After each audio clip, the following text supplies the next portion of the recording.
Okay. Hi, everybody. Loraine McKay here with Trent Davies, one of our tutors in 1499. Trent and I are going to walk you through what a 10-minute oral looks like. Trent's taking the role of the tutor and I'm taking the role of the student. Now, there will be times when I take on the response and I'm quite strong in what I do, and other times I will be laboured and unsure, and you will see Trent's response in those situations. And after we've done this, you get a chance to use the criteria sheet to deconstruct the parts of this video. So imagine that you've just signed in, there's your tutor waiting for you, and your tutor will take control. Thanks, Trent. Thanks, Loraine. Okay, Loraine, just before we commence our interview, do you have your Griffith ID card there? I do, it's just here. And my Thank you. student number is S blah, blah, blah, blah, blah, blah, blah, blah. Perfect. All right, let me just make a note of that. Okay, I think we're good to go. All right, Thank you. well, good morning, Loraine, and thank you. Sorry, that's okay. I was just going to say thank you for your time at our meeting today. I did get your email yesterday saying that you would like to meet with me. I believe there's a child in your class you wish to talk about. Oliver, what I'll do now, I'll pass over to you. If you could just walk me through some of the strategies and pedagogies you're putting in place to support Oliver, and we can discuss it together collaboratively. Okay, so we've met previously about the developmental areas for Oliver, and just recently there's been a few changes in his family, and you did indicate that you wanted staff to touch base with you if they had any concerns about the parent interview. So Oliver's recently been diagnosed with diabetes, and he's missed a fair bit of school, um, and there's just some gaps I'm concerned about how he's reacting in the classroom. The one that I'd really like to start with is his lack of engagement and motivation. Um, and I'll go through to some of the other areas in his cognitive area, if that suits you. Okay, great. So please, Loraine, talk me through some of the strategies you're doing to help improve Oliver's lack of engagement and motivation, please. Okay, well, I kind of felt like he was losing motivation at the end of last term, and he seemed to be very tired. And this could, in fact, be linked now with his diagnosis of diabetes. And until that gets under control, it may still be a contributing factor. So I think breaking that cycle early on and helping Oliver to feel success for the efforts that he puts in is going to be really important. And so I was thinking, and I'll discuss it with his parents, that perhaps I'm going to step up more of an extrinsic motivation plan. Maybe, he's interested in uh, nature and animals at the moment. And so I was thinking that we could have some kind of reward system with stickers that covers up different animals or something along those lines. I could negotiate that with Oliver, but it would be an extrinsic sort of process so that I'm recognising what he's doing with the view that over time, once things settle down in his life and once he's getting some kudos himself from the achievements that he's making, that I will withdraw that extrinsic motivation and shift towards more of him recognizing those rewards himself. So that's kind of my plan for that. Okay, let's talk a little bit about that further. In terms of the reward system, I think that's great. What are your thoughts in terms of how you'll communicate that to Oliver? I think open and honest communication is going to be really important. We do have a good relationship in the classroom previously. I just think it'll be a one-on-one conversation, particularly when Oliver's comes back to school after the couple of missed days that he's had, and just do a bit of a check-in with him in general, and then perhaps suggest that we could work on this sticker chart just as a bit of a reminder for him to keep focus, but also for a bit of an external reminder when he has success. I think sometimes he can be quite harsh on himself. And so just wanting to break that negative cycle of self-talk and build him up to let him feel good about himself as a student as well. Do you feel that might link to any other areas of his development? I'm hoping that some of the other areas that he's been struggling with, like his fine motor skills with handwriting, um, I'm going to try and work around. I'm going to work around taking the load from the handwriting in other areas away so that he can feel success. He does have a really good imagination. He does like to think creatively, and so sometimes when he does go to put that creativity into his writing, there's barriers of handwriting, there's the barriers of his spelling, his struggles with spelling, and that can become an overload in his thinking so that he then can't get his ideas on paper. So I'm going to make an approach of really looking at how I can reduce the cognitive load in each of the tasks. It is important he learns to spell. It is important, or he learns strategies for spelling. It is important that his handwriting becomes more legible and that he gets stamina in that area. But we can work on that as a separate entity so that when he's doing story writing, it's his ideas and his thoughts that are there. So to break down that cognitive load, um, when we are doing the teaching, the explicit teaching about the genre, I can break that down for him for, tell me about the characters or tell me about the setting. We can break this understanding that it's got a beginning and a middle and an end, and only work on one part of that at a time. Perhaps when we're doing the plot line of his story and what he thinks the problem's going to be, um, we'll use concept mapping to try and get some of his ideas down. We could do storyboarding, perhaps, where he tells me the story orally, and gets all his ideas out, and then he might draw a 3 or 5 framed image of that so that we can help build out some of the language as he's describing the frame. And while he's describing the language, I can put some of that vocab down for him so that that will act as a scaffold, like a glossary, so that that's taken the stress away. But I really do like the idea that he could record his ideas. He can do the planning, have his sort of story map there, and then use the voice to text. And then when the text comes up, we can perhaps that will be on the next lesson. I can do some tidying up on that text because it doesn't come out with necessarily the way we want it written. So I could help with those edits, but leave some edits for him to then go and apply the spelling strategies that we're learning in to develop that area. So my idea is recognizing that he has fatigue. He's always had fatigue with the fine motor skills, but this new fatigue linked perhaps with his health condition. And so basically supporting motivation by an extrinsic factor, but also looking at the cognitive overload and seeing where those really heavy demands are and trying to chunk that work down, and giving him the tools to use so that we can actually see what it is that we want him to demonstrate. Like, is it creativity? Is there a time for demonstrating correct spelling? Is there a time for understanding how to do edit? So breaking it down. And, we talk about goal setting, and each of my class have goals. We have our goals at the beginning of our lesson. Children have, they have their personal goals that they're working towards. Oliver's goals might just be a little bit smaller at the moment and short term, and very focused in bite-sized bits so that he can actually see the success getting to those goals.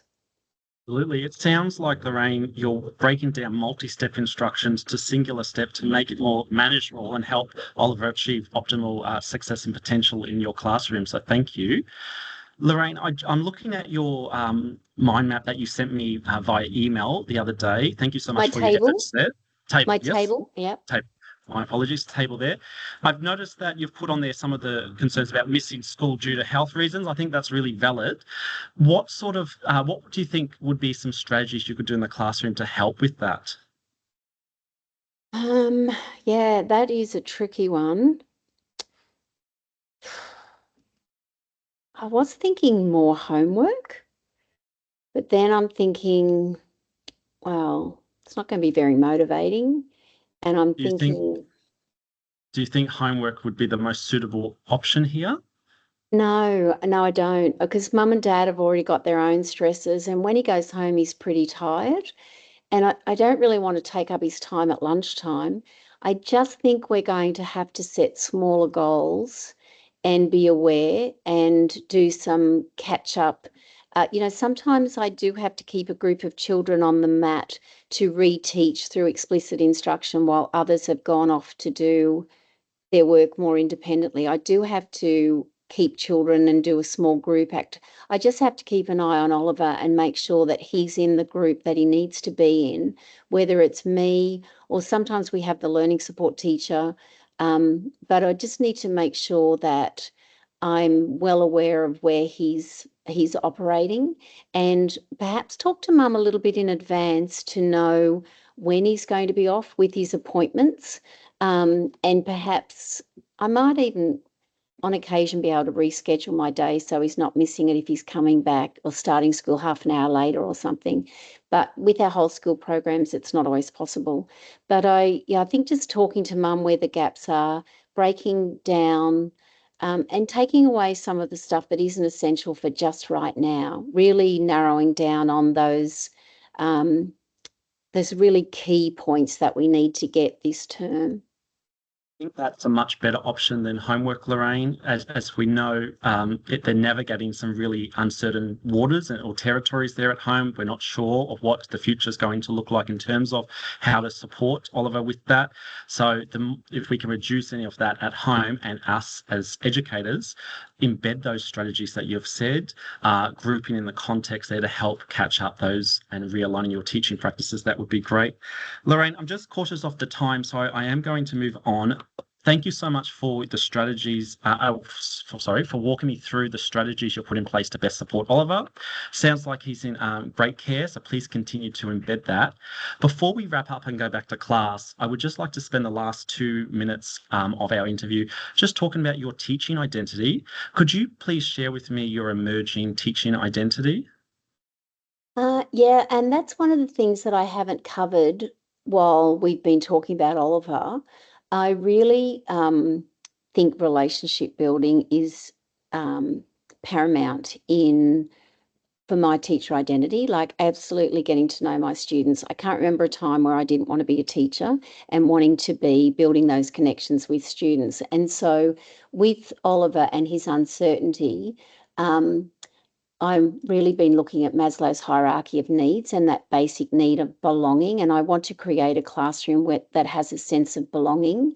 And the way to do that is to build up on my relationships. So I do see that as a teacher, I want to be seen as someone who's approachable. And I guess from my own life experiences, I've had some key people in my, that have been instrumental in me in being successful in getting to uni and studying to be a teacher. And some of the things that I take from them are, they were always ready to listen and not necessarily wanting to fix my problems, but to help me figure out that problem solving way. To come to my own conclusions. And I guess that's the type of teacher that I want to be. I want to be someone that students can connect to. Um, and the best way I can do that is to hone my skills, my active listening skills, and always remember to stay in my lane as a teacher. When students come to me with some of their personal issues, or if they come with, or I think, oh, that's an unusual behaviour. I don't want to be the one that is diagnosing anybody. I'm the teacher, I'm looking at the pedagogies in the classroom, I'm responding to the behaviours, but not labelling them. So that's basically what I'm thinking. We've got to be really careful as educators we don't diagnose there as well. We're not health practitioners, we're experts of curriculum there. Loraine, is there any specific example from your experiences at school, or you might work in childcare or as a teacher aide, that have led you to that emerging identity? Um, yeah, I think because I have a lot of cousins, and they talk about school, I think my family background's there. Now, I work at the checkout at Coles, but I do watch children come through my checkout and I listen to some of the behaviours that come through. And I think Okay. sometimes it can be challenging if I get a parent like that in my class. What will I do? And that's something that I'm thinking about all the time. Okay, thank you. Loraine, I'm just cautious of time. One last question. Is there any, given your identity, what links could you make to some of the learning theories that we've discussed in this course?